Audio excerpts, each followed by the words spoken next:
నమస్తే, welcome to Suman TV. నేను పద్మిని. ప్రస్తుతంతో పాటు ప్రముఖ అస్ట్రాలజర్, జ్యోతిష్య గజకేసరి డాక్టర్ ఆచార్య హరీష్ రామన్ గారు మనతో పాటు ఉన్నారు. మాట్లాడదాం. నమస్కారం హరీష్ గారు. నమస్కారం. ఎలా ఉన్నారు? సంకల్పం అంతా బాగుంది.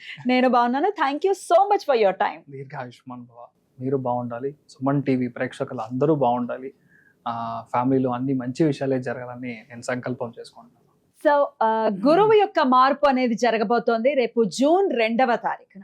గురువు ప్రతి ఏటా ఒక్కసారి మారుతారు, ఒక రాశిలోకి వెళ్తారు, మాకు తెలిసినటువంటి విషయమే. కానీ రాశి త్రయం జరుగుతోంది. గురువు ఉచ్చ స్థితిలోకి రాబోతున్నారు. దీని ద్వారా ద్వాదశ రాశుల వాళ్ళకి ఎలాంటి ఫలితాలు ఇవ్వబోతున్నారు గురువు అనేది ఖచ్చితంగా మీ ద్వారా మీ ప్రిడిక్షన్స్ చాలా యాక్యురేట్ గా ఉంటాయి. ముందే మీరు చెప్పేవన్నీ కూడా అలా జరుగుతుంటే చాలా ఒక్కోసారి భయం వేస్తుంది. సో డెఫినెట్ గా చాలా యాక్యురేట్ గా మీ ప్రొడిక్షన్స్ ఉంటాయి కాబట్టి మీ ద్వారా మేము తెలుసుకోవాలని అనుకుంటున్నాం. మరి ద్వాదశ రాశుల వాళ్ళకి ఒక్కసారి మీ ప్రొడిక్షన్స్. అర్థికల్పిత కల్పోయం ప్రత్యర్థి గజకేసరి వ్యాసతీర్థ గురుర్భూయా తస్మతిష్టార్థ సిద్ధి. ఫస్ట్ విషయం వచ్చేది, ఇప్పుడు గురువు మార్పు అనేది యాక్చువల్లీ మంచి విషయం అని చూడాలి. బికాస్ గురువు మారుతున్నాడంటే 100% గురువు అంటేనే మంచివాడు, దాంట్లో డౌటే లేదు. అంటే ఆ గ్రహం మనకి 100% శుభత్వం అని చెప్తాం. మంచి విషయం మాత్రమే ఇస్తుంది, దాంట్లో చెడిపోతుంది, చాలా కష్టం ఇస్తాడు, గురువు చెడిపోయాడు అలాగా మనం ఎప్పుడు గోచారంలో వీ కాంట్ టేక్. ఒకటి, ఇప్పుడు గురువు మారేది చూసారంటే ఉచ్చ స్థానంలో కర్కాటక రాశిలో కంజంక్ట్ అవుతాడు. కర్కాటక రాశిలోకి రావడం మాత్రం కాదు, అక్కడ పుష్యయోహం కనెక్ట్ అవుతుంది. అదేలాగా చూసారంటే శనిను ఉత్తరాభాద్ర నక్షత్రంలో కంజంక్ట్ అవుతాడు. ఈ యోగాన్ని యాక్చువల్లీ మహాయోగం అని చెప్తాం. ఇప్పుడు నేను లాస్ట్ ఉగాదిలో మనం మాట్లాడినప్పుడు ఈ టైంలో పెద్ద పెద్ద ఋషి ముని సన్యాసులు అవతరిస్తారు, అంటే గురువు పెద్ద పెద్ద గురువులు అవతరిస్తారు అని చెప్పింది ఒకటి. అదేలాగా చూసారంటే ఇప్పుడు కొత్తగా కొన్ని మఠాలకి కొంత గురువుల్ని చిన్న పిల్లలుగా ఉన్న వాళ్ళకి గురువు స్వీకారం చేసి స్వామిగా వాళ్ళు మార్చడానికి టైం కూడా ఇదే జరుగుతుంది.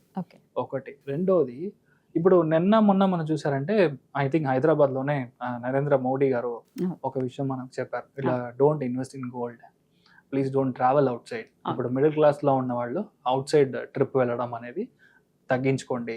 కరోనా పీరియడ్లో ఎలాగా మనం ఒక 1 year 2 years ఎలా మనం కరెక్ట్గా ఇంట్లో ఉన్నాము, వర్క్ ఫ్రమ్ హోమ్గా చేసాము, ఎంత డబ్బులు మనం సేవ్ చేసామో, దట్ ఈస్ హౌ మన ఇండియా గ్రో అయిందని ఒక విషయం చెప్పారు.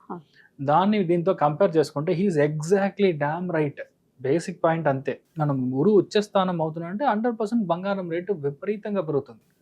1,50,000 అవుతుంది. అంటే నేను చెప్పేది 8 grams ఆఫ్ గోల్డ్. నేను చెప్పేది by the end of 2027 June అన్నప్పుడు this would be the rate. దాని తర్వాత బంగారం యొక్క రేటు తగ్గుతుంది. బట్ ఇప్పుడు మనం చూసామంటే ఫ్రమ్ నవంబర్ ఇట్ సెల్ఫ్ బంగారం రేట్ తగ్గుతుంది, తర్వాత మార్చ్ అన్నప్పుడు మరియు పెరుగుతుంది.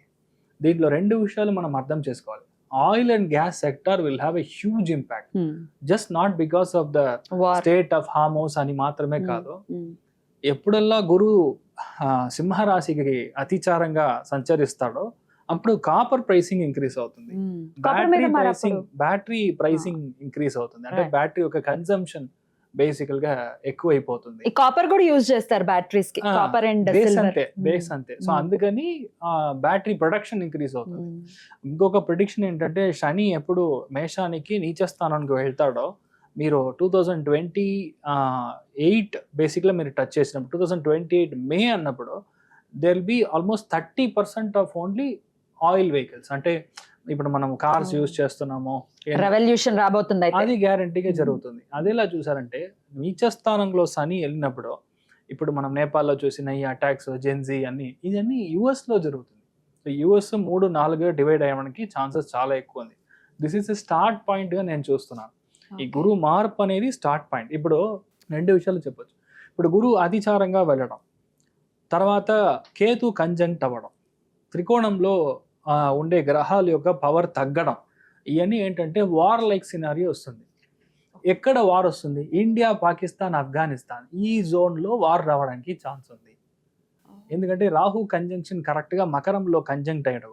దాంట్లో శ్రవణ నక్షత్రం ఎప్పుడైతే కంజంక్ట్ అవుతాడో గ్యారంటీగా ఇండియా, పాకిస్తాన్, ఇండియా అండ్ బేసికల్గా శ్రీలంక, బంగ్లాదేశ్, నేపాల్ ఈ ఏరియాస్ చాలా బార్డర్స్ లో ప్రాబ్లం. అందుకని మన అమిత్ షా గారు ఆల్రెడీ బంగ్లాదేశ్ బార్డర్ ని క్లోజ్ చేస్తారు. This is a logic, Hmm. ఇంకేం లేదు. సో అలాగా జరగడానికి ఛాన్స్ ఉంది. సో గురువు ఇలా మారడం మంచిదా అంటే 100% మంచిది కాదు. ఎందుకంటే సామాన్య మనుషులు డబ్బు పరంగా, ఆర్థిక పరంగా సెన్సెక్స్ అంతా విపరీతంగా పడిపోతుంది. Stock market will have a huge crash. ఇవన్నీ వచ్చి బికాస్ ఆఫ్ గురు మార్పు. ఇన్ జనరిక్ గా మనం అర్థం చేసుకునేది ఇలా మనం. రైట్, ఇట్లా ఉండబోతుంది గోచార ఫలితం అయితే గోచార ఫలితం, గురువు యొక్క correct. మార్పు. Yes.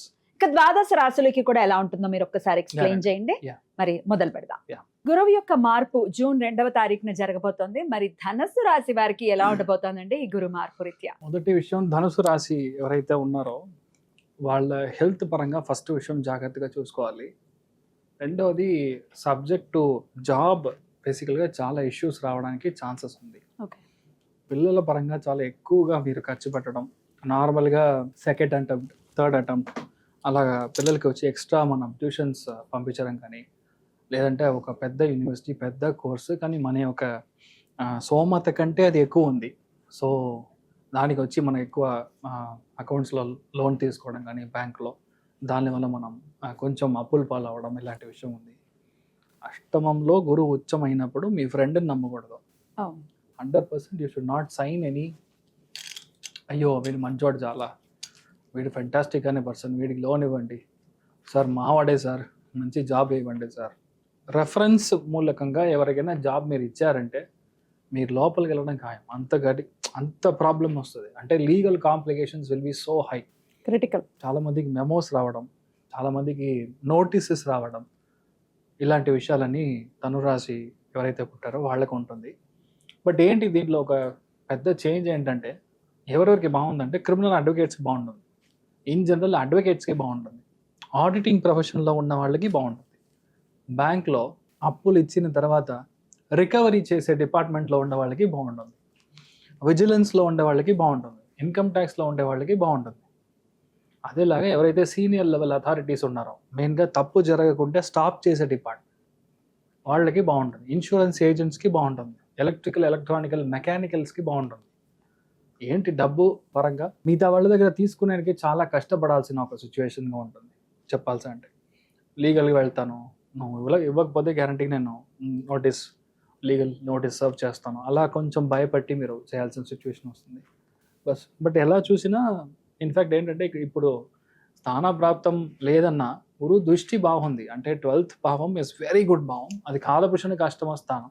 అందుకని విపరీతమైన అప్పుల నుంచి బయటికి వస్తారు. ఇన్నేవే ఇంకొకటి చెప్పాలంటే ఇది విపరీత రాజయోగం అని చెప్పదు, విపరీత రాజయోగం. అంటే ఏంటి, నాకు తెలీదు, ఇలాగొచ్చి చేంజ్ అయిపోయింది లైఫ్ అన్నట్టుగా. ఇప్పుడు 8 మంది మిమ్మల్ని వచ్చి మీరు డబ్బులు ఇస్తావా లేదా అని మిమ్మల్ని పీక పట్టుకుంటున్నారు. మీరు ఏం చేస్తారు, ఏదో ఒక ఇల్లు ఏదో అమ్మితే కొంచెం ఈజీగా ఉంటుంది అనుకుంటారు. కరెక్ట్గా ఇల్లు అమ్ముతారు, ఒక 8 మందికి సెటిల్ చేస్తారు. Oh my god I'm fine no అన్నట్టుగా ఒక ఊపిరి పీల్చేటప్పుడు ఒక సిచ్యువేషన్ వచ్చి క్రియేట్ అవుతుంది. ఇది విపరీత జనజీవం. నేను చూడలేదు, మా బాస్ ఎవరోనే సడన్గా ఆయన వెళ్ళిపోయాడు, నేనే అనుకోలేదు సడన్గా ఇంత పెద్ద లెవెల్లో కూర్చోబెడతారు. బట్ రియలీ టఫ్, అంటే అంత పెద్ద ఒక రెస్పాన్సిబిలిటీని మీరు హ్యాండిల్ చేయగలగాలి. అది ఒక టఫ్ జోన్గా ఉంటుంది. ఒకటి కుటుంబ స్థానము, 4వ స్థానం సుఖస్థానం, వీళ్ళన్నింటిలో గురువు యొక్క దృష్టి ఉండడం వల్ల గ్యారంటీగా ఇల్లు కొనడం, ఇల్లు మార్చడం. ఇన్ఫ్యాక్ట్ అదేలాగే ఎవరైతే హెల్త్లో కొంచెం మెయిన్గా కొలెస్ట్రాల్, హార్ట్ ఇలాంటి విషయాలు, మెయిన్గా లేడీస్ ఎవరైతే థైరాయిడ్ ఉందో వాళ్ళందరూ దయచేసి ఆ థైరాయిడ్లో కంట్రోల్లో పెట్టుకోవడం అనేది ఇంపార్టెంట్. ఎంత హనీ మీరు తీసుకోకుండా ఉంటారో అంత మంచిది. ఓపెన్గా చెప్పాలంటే గురువు ఉచ్చస్థానం పెరిగినప్పుడు మీరు హనీ తీసుకుంటే మీకు నెగటివ్గా పనిచేస్తుంది, అది మీరు చూడాలి. మెయిన్గా బంగారం తాకట్టు పెట్టేవాళ్ళు జాగ్రత్తగా ఉండాలి, కరెక్ట్ ప్లేస్లో పెడుతున్నామా. కొంతమంది గోల్డ్ చిట్టు వేస్తారు, లేదంటే మా పరిశ్రమల్లో పక్కన దగ్గర ఉన్న వాళ్ళతో ఒక 1000 రూపీస్ వేసి మంత్లీ పోగు చేసి లాస్ట్ వన్ ఇయర్కి ఒక చిట్టు తీసుకుని వాడు కనపడకపోతాడు.